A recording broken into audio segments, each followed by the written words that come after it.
Well, it's time for the final Dreadnought.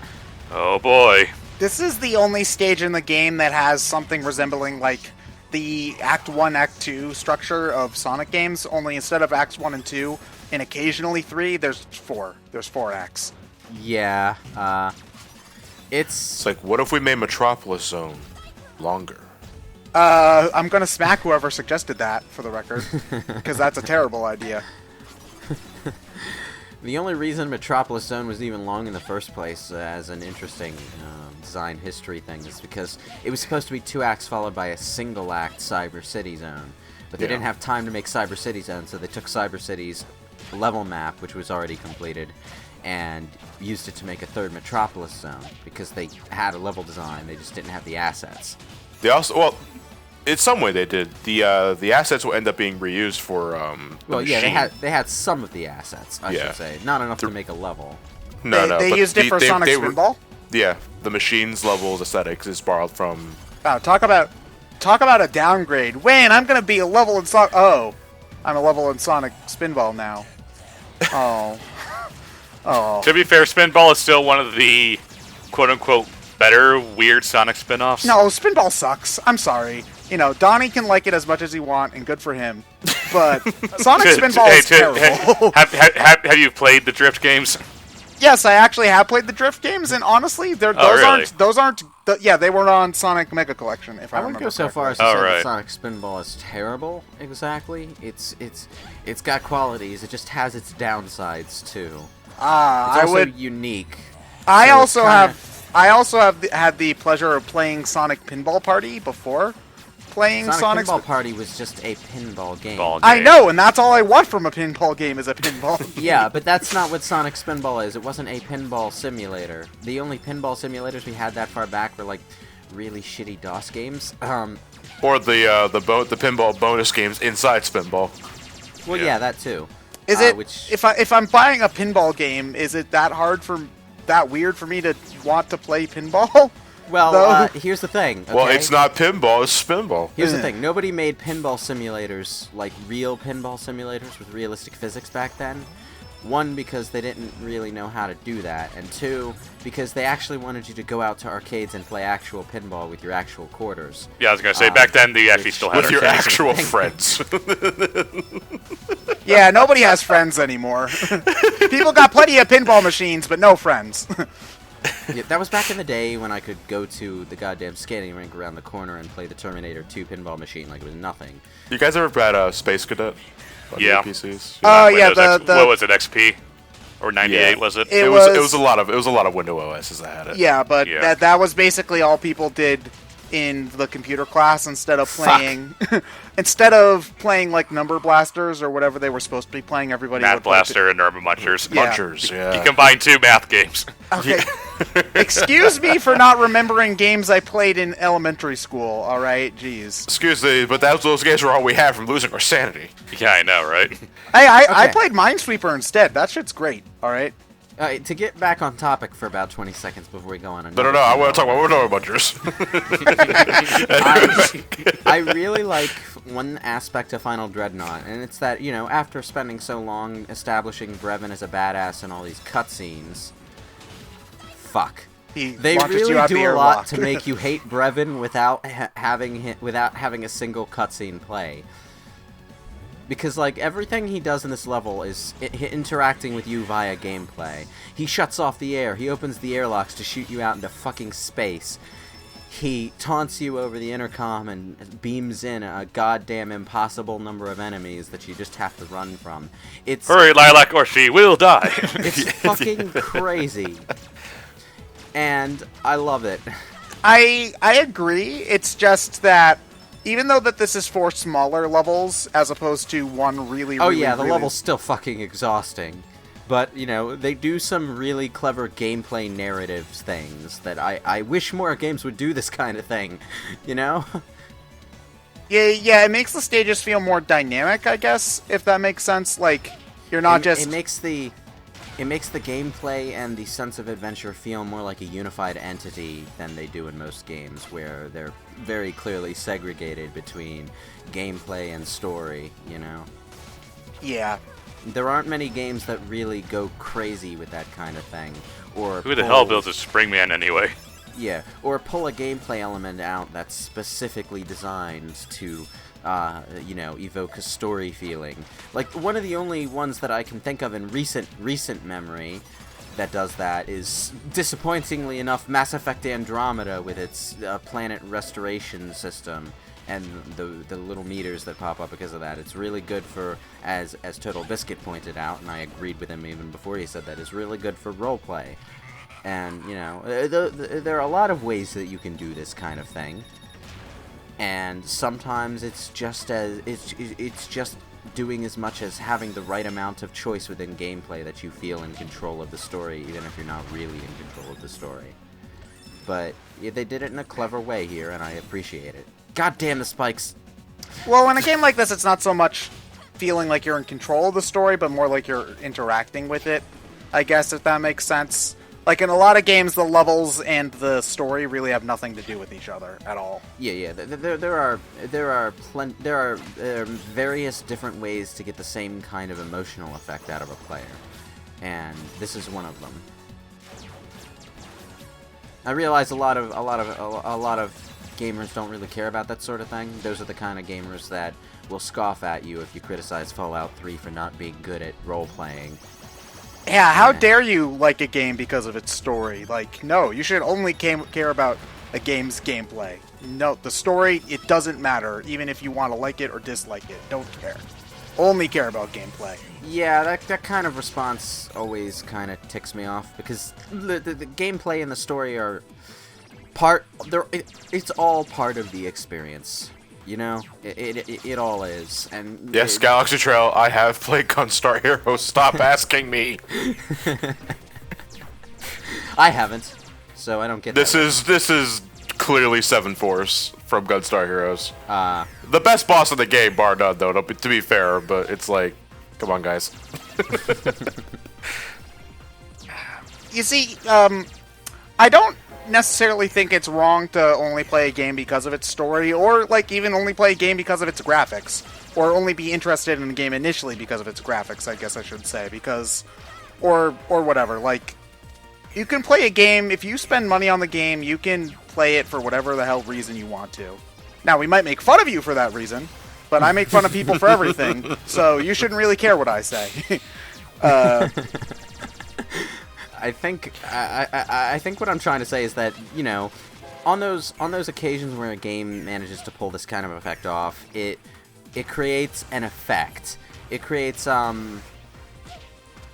different kind of interaction with the experience that ultimately makes it more, well, for a lot of players, more memorable. It's kind of the reason why people like Undertale so much, because yeah, when you look at it, the gameplay on its own isn't all that interesting. The story on its own might not really be anything special if you think about it, but the story and the gameplay together really blend into something that you don't really get out of many other games. Going back to Freedom Planet for a second, though, one thing I really appreciate is that, again, this is much more prevalent now that we've just come off the heels of Sonic Forces. But I like that this boss is a runner boss, but only in aesthetics and not necessarily in gameplay, because if I remember correctly, if you let go of the D-pad, you'll basically stay in place for the most part.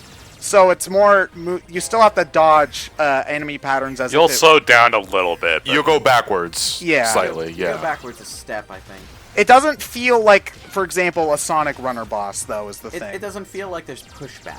Yeah. You know, this could be very easily a boss that you fight while standing still.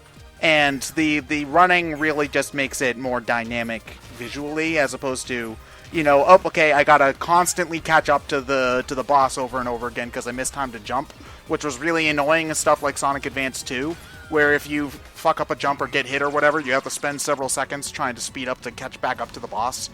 It's like, okay, no, you're going to stay near the boss at all times. It's just, okay, the running slightly changes your movement and makes it look pretty. So I appreciate that a lot, because this is infinitely more fun, I made a joke, than, say, fighting Infinite in Sonic Forces where it's Yeah. just like you're running in a straight line, and then when the game tells you that you can homing attack him, then you can homing attack him. There's... The other thing is that because the combat system is more robust, the patterns are also more robust. Yeah. Because you can do more to react, they throw more at you. Yeah, you have more moves in Freedom Planet than you do in your typical... You know what? It's actually weird. I was gonna say you have more moves in Freedom Planet than you do in your typical Sonic, but that's not necessarily true, because Sonic does have plenty of moves, it's just that most of them are useless. Did you know that there's a slide kick in Sonic Forces? Have you ever used it? No, probably not, because it's useless. But you can do it, it counts! The only time I used the slide in Sonic Forces, because the level design never fucking requires it, the only time I used it was when a mission that I was doing for clothing unlocks specifically asked me to slide in a Sonic level. Yeah, Kill X number of enemies in a single slide. Yeah, so, Sonic can slide, he can stomp, but not only do you never need to use those things, it's never useful to use those things. Whereas Lilac, all of her moves are useful. You're going to use the Dragon Cyclone and her Dragon Dash all the time.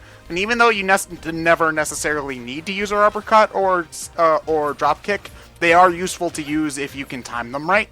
So everything feels useful as opposed to, oh, we're just gonna put moves and we're gonna make you able to pick up robots and then throw them with their magic gloves because it's an extra move we can give Sonic. You know? Yeah.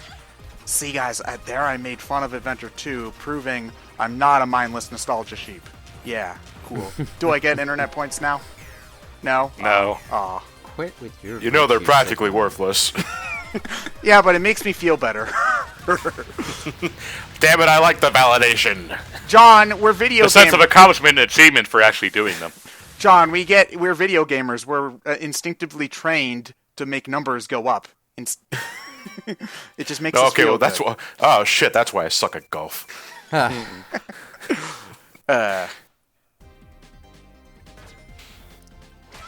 you tell I suck at the bosses in this part of the game? No, you just don't know how to edit.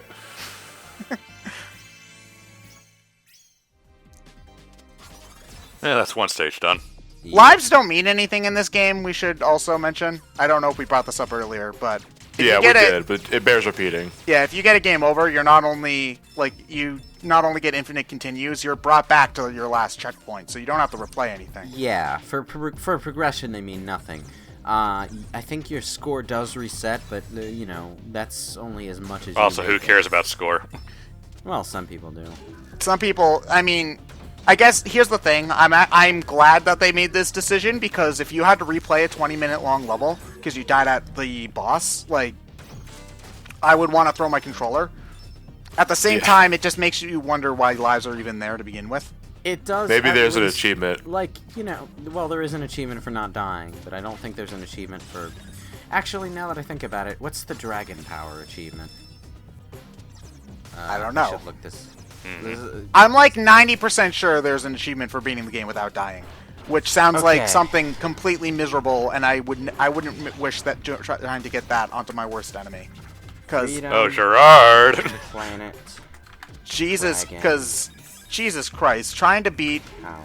the entire game without dying, and then dying not even just on Brevon, but if you died on the laser ship from Battle Glacier, that's still a good 2 hours of game you have to replay. Honestly, if you've played the game enough to be trying to go for a no-death achievement, you're more likely to die on the laser ship than Brevon. Probably, yeah. Because, it's not necessarily that any one thing would be hard enough to do eventually, because again, everything's pattern-based. You can memorize things eventually, but trying to do it all in one run sounds miserable. It's okay. Dragon Power is just clear all Lilac stages, so there is no achievement for dying for getting through the game without a game over. Oh, okay. Well, then I misremembered what I remember. Flipping through the achievements there is an achievement for getting through the game without dying at all, but not for just not getting through without any game. So over. lives are again worthless. Yeah. So for progression they're worthless. There is a certain personal sense of pride that you can take in not losing all of your lives by the end of the game, though. you know, what does pride get you? You know, like again, like not having 1-ups to find, like they're fun to find. I think, you know, like even if I'm playing say Kirby Triple Deluxe and I've already got 72 lives by stage 5, it's still like, ooh, a 1-up. Like it feels good to find one. Unless you're playing a Super Mario Galaxy game, in which case, no, it's not satisfying at all because you're gonna lose them all the next time you shut the system off. Yeah, but it is one of those things where, okay, I'm gonna, like, really, really tiny minor nitpick about Mario Odyssey here. Like, I love that game, don't get me wrong. When you die, you only lose 10 coins, which I think is a smart decision, but now there's no 1-ups to find, and so it feels like there's a lack of, like, a small collectible to be rewarded with for looking somewhere off the beaten path. It's either you get a moon or you get nothing, most of the time. Yeah. Well, the lives weren't going to be doing anything anyway, so it's not that big of a deal. And even the 10-coin penalty isn't a big deal because even if you, say, died in the very start of the game before you even get 10 coins for whatever reason, you just pick up right where you left off. Yeah, and the coins drop, and you can pick them back up if you make it back. So Mario Odyssey is the Dark Souls of Mario. But I'm just more saying that when you get rid of a life system, you lose that kind of mid-tier reward, I guess is the thing. Which actually, thinking about it in Freedom Planet's case, they could just throw more cards where you would have put 1-ups, and then there really wouldn't have been anything lost, actually. Are you sure you wouldn't have just had the same feeling when you say it's either moons or you get nothing? Well, there's the Maybe. purple coins, I guess. There's the purple coins, but then there's the purple coins in Odyssey are annoying because it's the only thing in the game that you need amiibo in order to track down if you can't find one, which is dumb, for the record. Like, Fuck New Donk City. No, New Donk City is the best level. You're just bad at video games. I do keep hearing people saying New Donk City is the best level. It's not. It's the best level. Ryan's wrong. It's not. Ryan's wrong. No, it's frickin'. No, it's Yeah, frickin' it is. not. You can it's not. you can ride a motorcycle and use the motorcycle to play jump rope. It's the best stage in the game. All right. Okay. Welcome Just back shake my head. welcome back to episode 6 of Ryan is Wrong. Today, he's going to try to convince you that Man of Steel is not a worthless waste of time. Begin. Oh boy. You hit the DC button. Yep. You want to know what made Man of Steel better? The Teenage Mutant Ninja Turtles. I mean, he's That not probably wrong. would have made. Are we going to be doing anything to our commentary to, like, because of that? Because, like, that's the most random DLC I've ever. No, wait, actually, No, no. they don't have any stories. So You know what? Actually, I need to correct myself. The Teenage Mutant Ninja Turtles in DC is actually not the most random DLC I've seen. Noctis from Final Fantasy 15 in Tekken 7 is the most random thing I've seen. Gee, Noctis, how come you get to have 2 fighting games? Noctis feels like an incursion from a bizarre alternate universe in which Namco isn't ignoring Soul Calibur. I know, right? It's like Noctis would have been perfectly fine in Soul Calibur. It's like, it's one of those things where, okay, what are our crossover characters going to be in Tekken?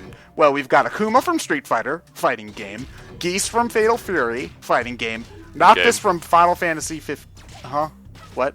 Huh? RPG. Game. I mean, you take weapons and you fight beasts. On the flip side, though, Noctis looks really well made. I'm looking forward to playing as him. It's still no more or less what the fuck. Well, no, more or less what the fuck than Cloud, Tifa, and Sephiroth than what fighting game was it that Square Enix made? Guys, God bless the ring! Yeah. Gaze, God bless Bless the the ring. ring. That's a fun game, though. I was pleasantly surprised by that made me one. hate Brevon like nothing else the first time I played. Okay, so you want to know what? The air thing here in this stage, like, I honestly think that the clock ticking and the music going out, that's more terrifying than the Sonic drowning music to me. Because, like, Jesus Christ. It's pretty tight to get to that air bubble before you run out. And if you get hit, I think, twice, then you lose it and you're back to not having air again. So, yeah. Yeah, so you gotta be goddamn careful in this section.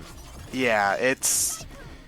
The other thing about the shields that you gotta remember, though, is that they have their own hitbox that extends beyond Lilac's body. Oh, so they do have a bigger hitbox than okay, because I always felt like I lost the shield kind of fast in this game, but it's good to know that they actually do have a larger hitbox than Lilac herself. Yeah, you didn't. You need to press the button. Mistakes like that can kill you in this level. Yep. It's like you gotta press it and not look at it. It's like, yeah, that's definitely a button. That's a button, alright. Also, why doesn't Mila need a air bubble? Because dogs can breathe in space. Oh no! Obviously. Okay, so they share that trait with hedgehogs? Yeah. Dragons are the only ones who can't breathe in space. Unfortunately not. And wildcats. I apologize for the dropped frames. in Okay, this good. video. It's not just me. All right. I'm sorry. It's not good that we have dropped frames, but I'm just... Recorded off Ryan's capture card for Forces. No, that wasn't my capture card. That was actually the PS4 version of Forces screwing up. Yeah. Unfortunately, once you complete a didn't level, drop the save frames. file saves the game, and you can't just go back and play it unless you like do the time trial or something. So it's awkward. I believe in Sonic Advance, I believe you could go back to any level you had previously up to, but not including the last level you had beaten. So, like, if you had beaten all but Egg Rocket, you could do every level but Egg Rocket. I think you can select stages from the save file menu. Yeah, you can. After you beat the game. Yes, you No, definitely you can also do it during. Yeah. I'm pretty sure you can do it during, yeah. In Sonic Advance, I definitely know I could do it during because I swapped characters all the time playing that game. So, like, I would be like, oh, I'm gonna play as Knuckles for a bit. Now I want to play as Tails. And then when I went back to Tails later, he would still be, his latest progress would be like Ice Mountain or whatever. I like how they give you 4 free lives before this boss because they know it's gonna fuck you up. Doesn't matter. They're meaningless. They just try to make you feel better. I also like how Brevon just decides to turn the air back on when it doesn't work. It's just like, ah, screw it. She's just gonna survive anyway. Whatever. We'll just turn the air back on. Welcome to the bottom of the Death Egg from Launch Base Zone. Have you two Where's played Big Arm? Sonic 3? Fuck this boss. This boss fight is where it starts. I think this boss fight's harder than the next stage. Like, this is probably, I would say, slightly easier than the ship for me, but less harder than the Brevon. boss from the next stage has never managed to kill me, but That's more of a story boss than a... fucking Giga Serpentine here is an asshole. Fuck!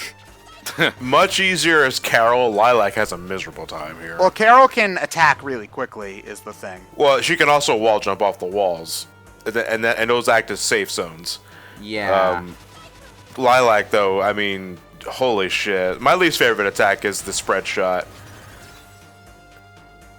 Because it's almost like you can get multiple hits with that. What the problem is that when there's the build up for the attack, which you instinctively want to stick to the center around him to stay safe. Past him. But Yeah. once he shoots it, there's pushback, and that pushback puts you in his line of sight. So you have to move forward before you would think that you would need to in order to dodge. Yeah.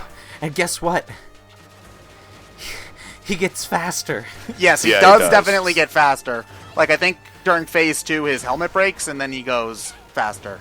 Yeah. His attacks are fast, and the arena's to me, the arena's too big, because you can't see him most of the time unless you're up close. Yeah, the fire wave is easy enough to see coming, but you have to really pay attention. It does get easier to dodge the spread shot if you're farther away, though, at the very least. Fuck.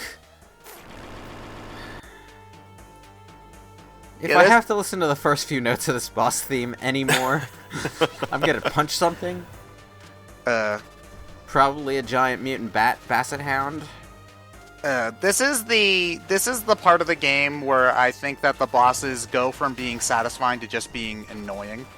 Like, I mean, granted, it still feels good when you finally beat the boss, but it's not the same kind of feeling you get when you beat the boss after like 3 tries as opposed to 15. It feels like you're beating the game for its bullshit versus beating the game for this Yeah. accomplishment. I mean, I can I can go at this for hours and hours in a game like Devil May Cry 3 where the combat's just so goddamn satisfying, but the combat doesn't have enough depth here for this kind of try and retry gameplay cycle to really hold a lot of weight. What do you think that they could add to this kind of game in order to make the combat deeper, though? Because Dust I feel... and Elysian Tail. Just add Dust and Elysian Tail. Was that deep, though? Because I recall one thing about that game is just me spamming the same combos over and over again. It was satisfying enough. And, you can do that in Devil May Cry 2. It's more about the smoothness of the combat and the sense of style that makes you want to do more than spam the same combo. So...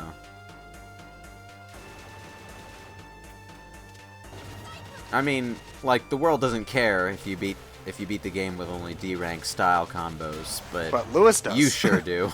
You haven't been uploading YouTube videos for very long. Well, John, who's gonna upload their playthrough, their C rank Metal Harbor run to YouTube though to show off? Like, hey guys, look, I only died twice on my run today. I'm pretty proud of that. Like, no, that doesn't happen. That doesn't happen. Like, really, the only reason why we upload crappy footage is because we need to do the whole playthrough. Yeah, well, we're one, crappy people. We're crappy people. But two, also, we're doing the whole game as opposed to part of it. If you're uploading a specific combo or a specific stage, you're usually like, Triple S combo in Devil May Cry 16. Oh my gosh, the enemy spent 5 hours in the air before dying. Or whatever. Wow. That part dropped a whole lot of frames. Yeah, it did. Rest in peace, Elgato. I'm pretty sure Serpentine just imploded. This video dropped more frames than a clumsy optometrist. I made something resembling a traditional joke. Yeah, BrainScratch is moving up in the world. The B stands for bad.